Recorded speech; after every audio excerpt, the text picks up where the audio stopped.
В поселке Усть-Мая прошел конкурс детского творчества «Звездный дождь». Подробности смотрите далее.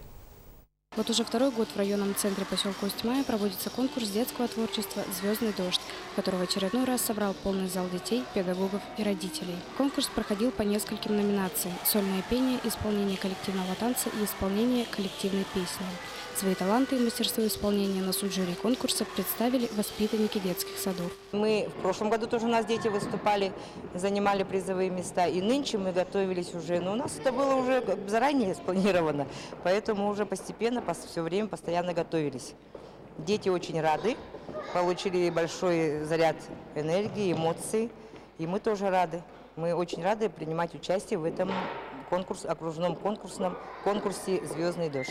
В этот день на сцене блистали самые яркие звездочки района. Они сделали все возможное, чтобы этот день запомнился всем участникам, зрителям и гостям надолго. «Звездный дождь» запомнится усть-майцам не только своим масштабом организации, но и теплом, атмосферой единства. Зрители увидели молодых, активных и талантливых детей, которые внесут огромный вклад в развитие района. Вы сегодня увидели чудесные костюмы, которые шили родители, сами воспитатели. Все было оформлено в едином стиле, и воспитатели в таких же костюмах. Зал сегодня на 200 мест в культурно-спортивном комплексе «Усть-Мая» был полон. Все сопереживали. Царит чудесная атмосфера праздника, творчества и таланта. Завершился творческий конкурс традиционным фото на память. Это был действительно настоящий смотр талантов.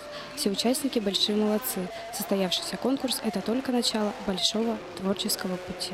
Анастасия Выборкова, Михаил Лукин, Эдуард Дичковский, НВК Саха, Усть-Майский УУС.